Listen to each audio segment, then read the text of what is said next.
Hello, hello, hello. Good afternoon and welcome to Sidereal Insights Astro Update for June the 4th, 2018. I'm Phaedra. I'm the owner and astrologer of Mystick Physick Astrology, and I use Western Sidereal Astrology here in my practice to help you reconnect with your soul purpose and to remember why you came in the first place. So my aim with the broadcast is always to provide guidance on the current sidereal transits and how we can consciously use the energy of those transits to affect our lives in a positive way.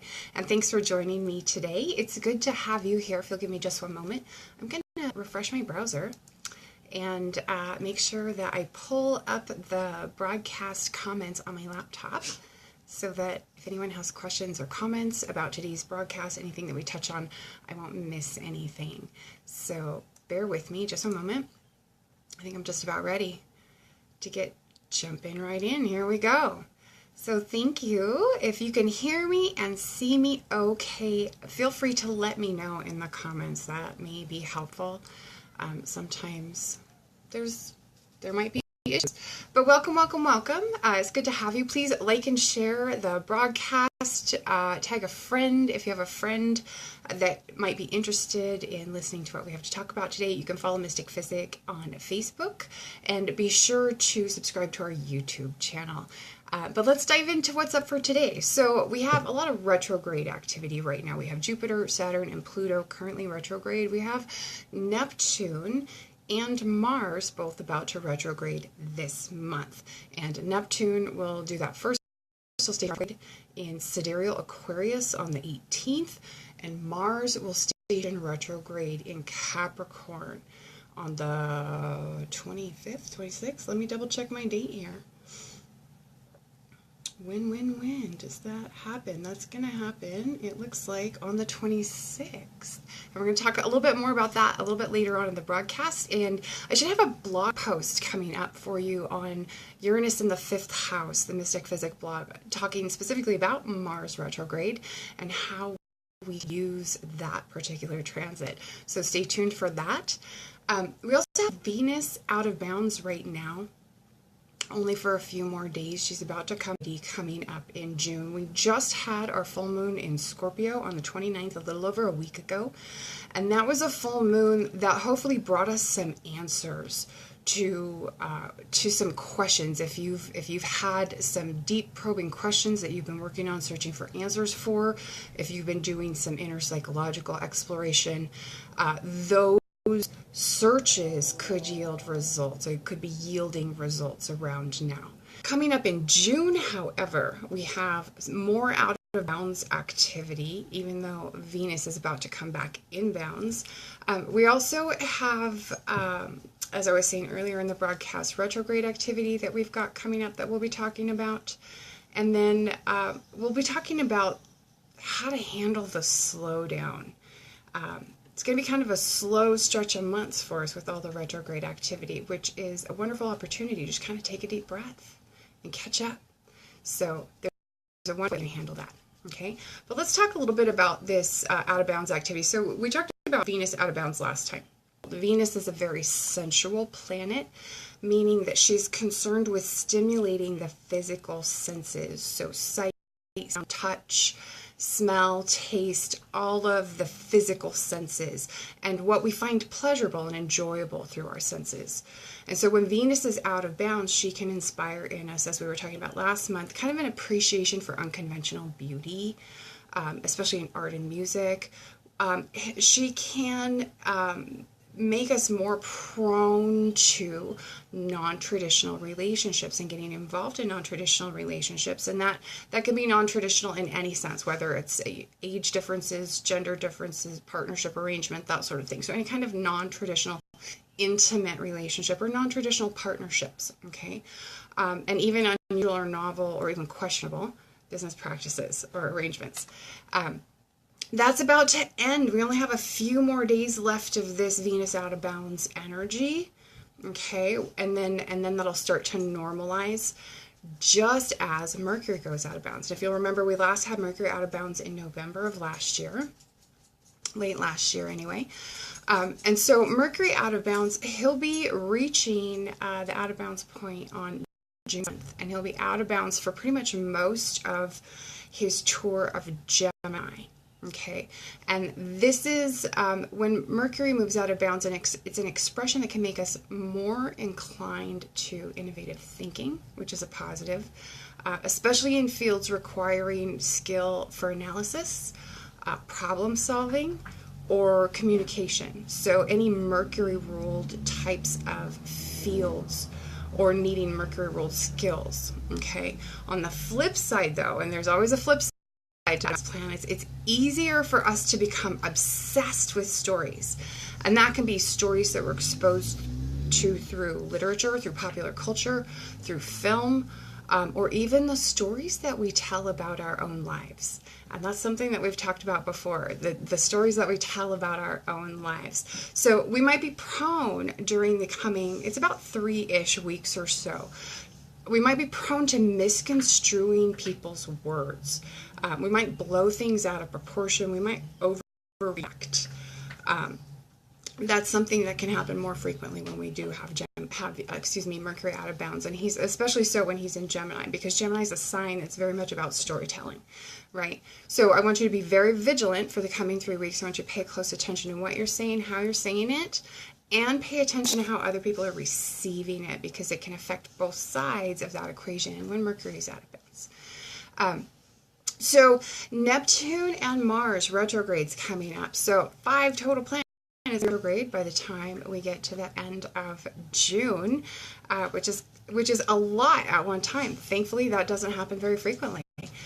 Most of those are going to be the heavier hitting outer planets, so they're going to affect broader swaths of people, but maybe not quite so personally unless you happen to have chart contact with the retrograde planet at some point, and that may be true for lots of us. So it's a good idea to check your chart.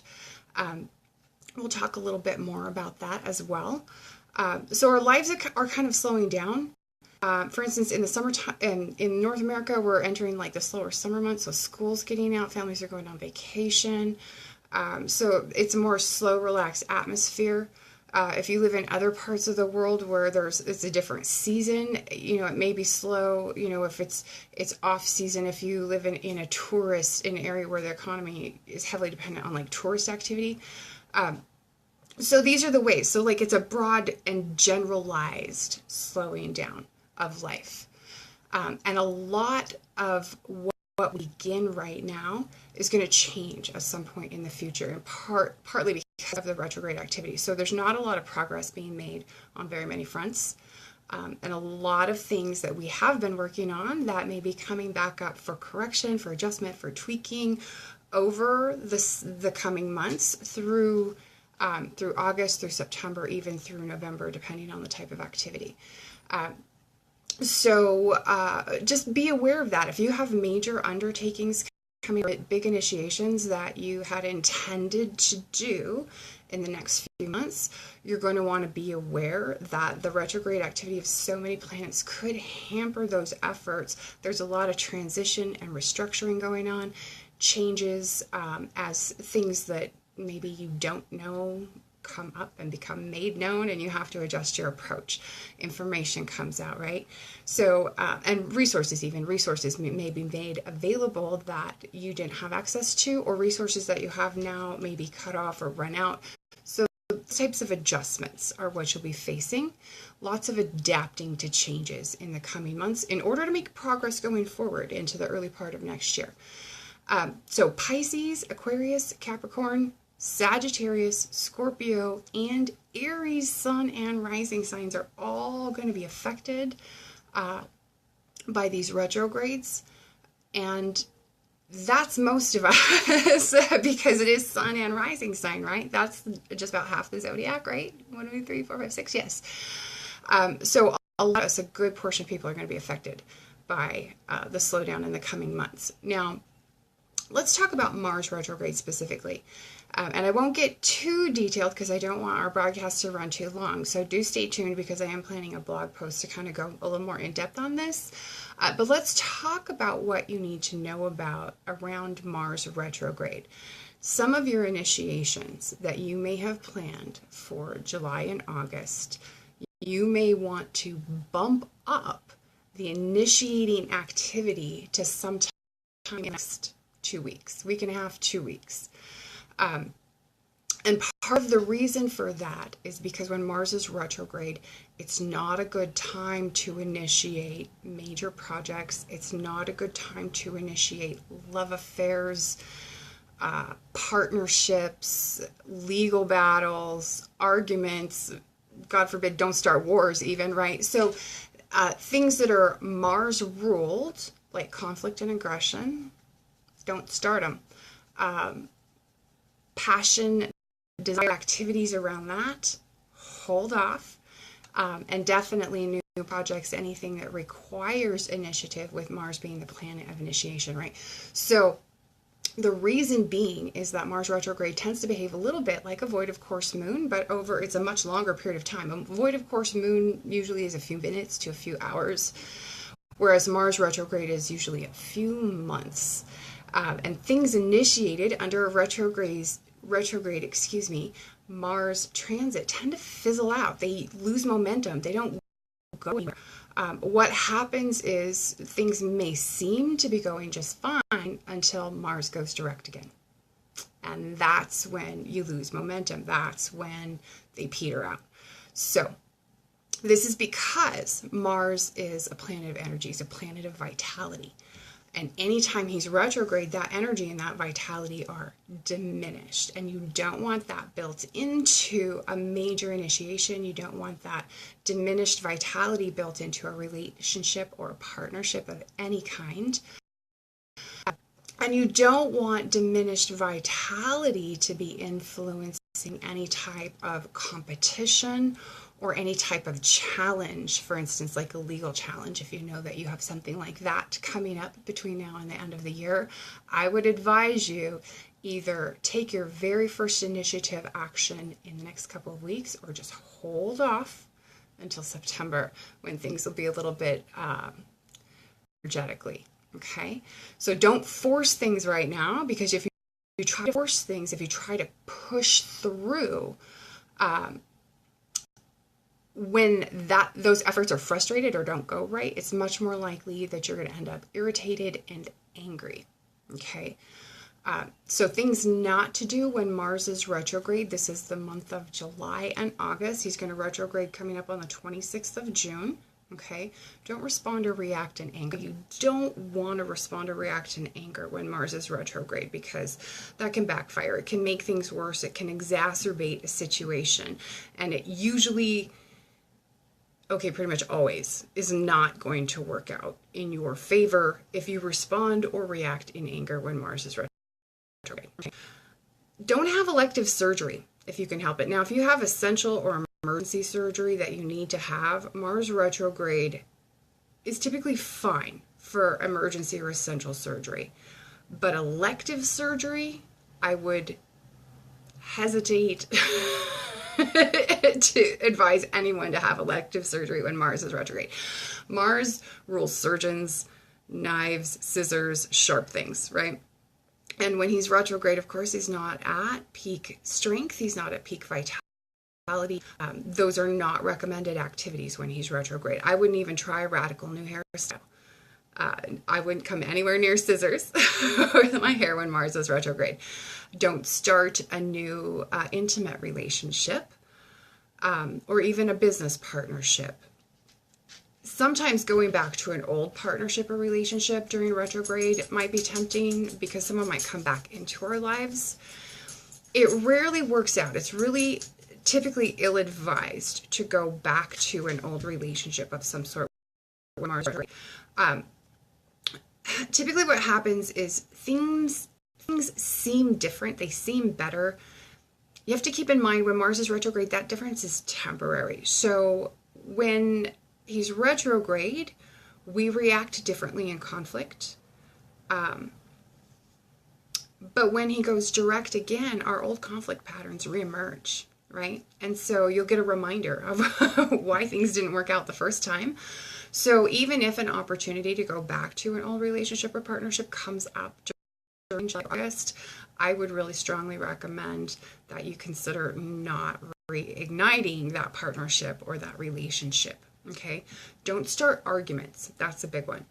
Don't start any arguments or fights. Don't initiate conflict. When Mars is retrograde, we have a saying in astrology, when Mars is retrograde, whoever starts it loses, basically. Whoever initiates loses. And part of that is because you don't have Mars's full strength behind you as the aggressor.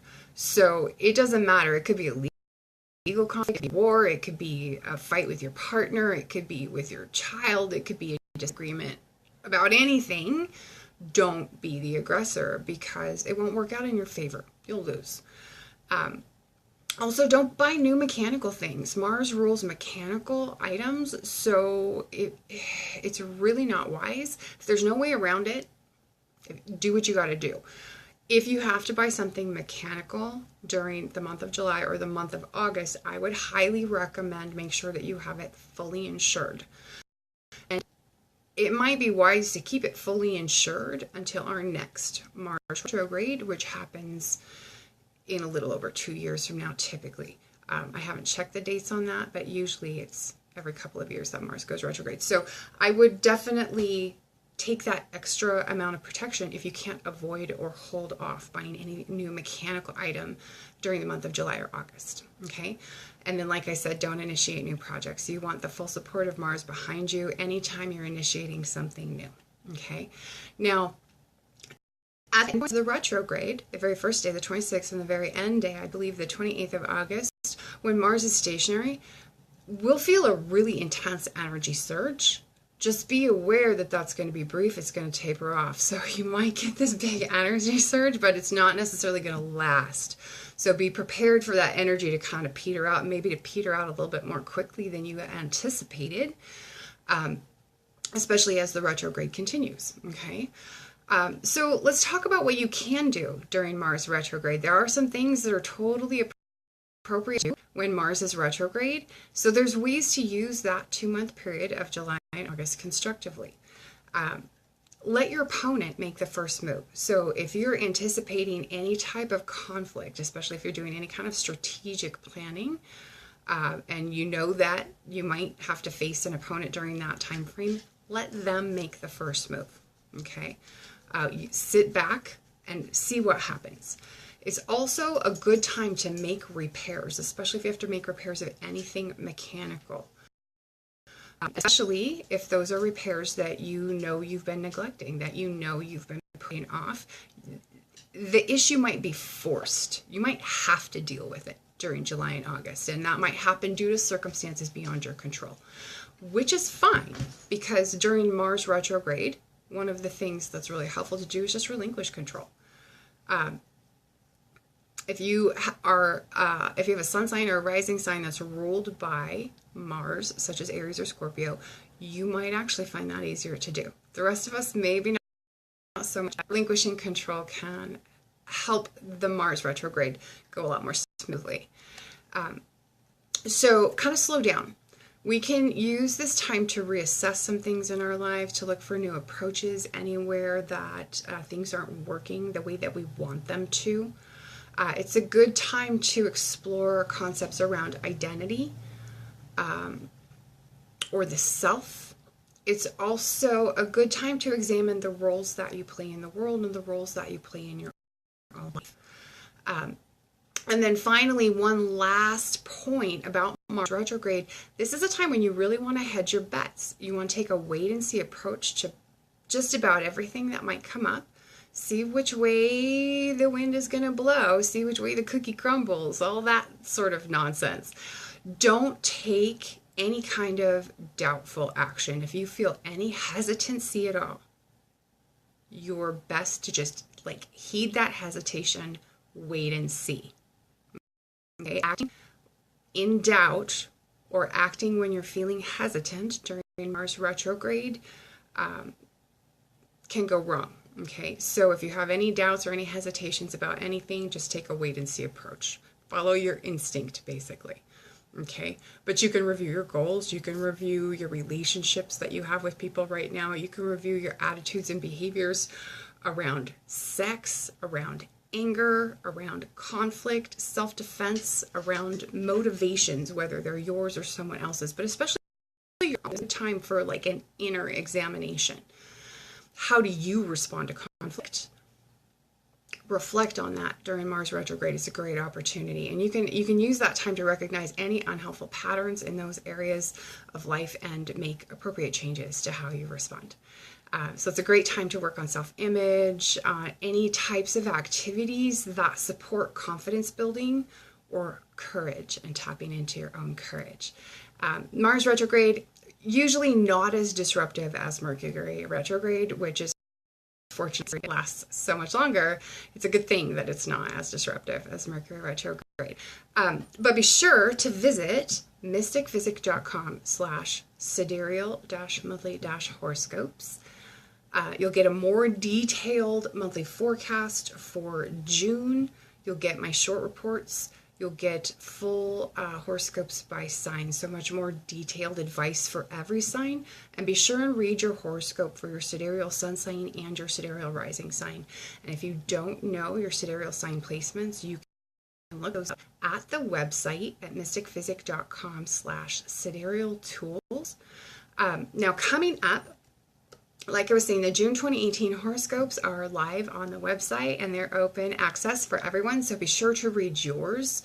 The July overview and short reports will be up by Friday, maybe sooner, especially for subscribers who have signed up for advanced access to the horoscopes. So if you're a monthly or an annual subscriber to the horoscopes, watch for an email from me on Friday about the July overview and short reports. Also, join us in the Sidereal Insights Facebook community, where I'm going to be live on Wednesday the 13th at 7:30 p.m. Mountain Daylight Time. That's 9:30 p.m. Eastern Daylight Time, and I think something crazy like 2:30 in the morning British Standard Time. I'm going to be live for the new moon in Taurus, the intention setting practice that we do every month at the new moon. So join me for that. And then don't forget to subscribe to our YouTube channel. I'll post a link for that in the comments where you can go and watch any of our videos. If you can't catch us live, you can see them all at our YouTube channel or on the website. And stay tuned for announcements coming up about the 2019 Ultimate Astrological Planner, which is coming very, very soon. We're bringing it out ahead of schedule this year. We're making some fun changes, going to have an academic version, so stay tuned for that. And also, we talked about this in January, if you'll remember. In the Sidereal Insights community, I have a surprise for you. This is very exciting. I'm not really prepared. Okay, here we go. So we now have our astrology dice sets available on the website. I don't know, the light's kind of bright there. I don't know if you can really see that very well. So you can finally, you'll be able to get these. I don't have the link public just yet. I'm just finishing things up. But you can get a set of 3 astrology dice in a cool little storage bag, probably in the next day or so. Hopefully by this evening I'll have it ready. So what you get is 1 die that has the planets, 1 with 12 houses, right? And then 1 with all of the signs. And these are great for practicing interpretations, like if you're an astrology student and you want to work on your interpretation skills. These are a great way to just kind of practice random interpretation combinations and challenge and hone and develop your interpretations. But they're also a really great tool for doing intuitive reading as well. So if you like intuitive reading, this is a way that you can tie that into the language and symbolism of astrology using the dice. So I do have limited quantities available, and I'll let you know as soon as I have them up so that you can buy them. But I just wanted to let everyone know I'm so excited because we talked about this in January. Now it's finally the time, and they're going up on the website, and it's very cool. So I'll post a link for that. And don't forget to like and share this broadcast. If you know anyone that might be interested in knowing how to deal with any of the current and upcoming sidereal transits, or if you know anyone that might be interested in a cool little astrology dice. Anyway, thanks so much. It's good to have you on, and we'll see you on the 13th for the new moon in Taurus intention setting broadcast. Thanks for watching. Bye.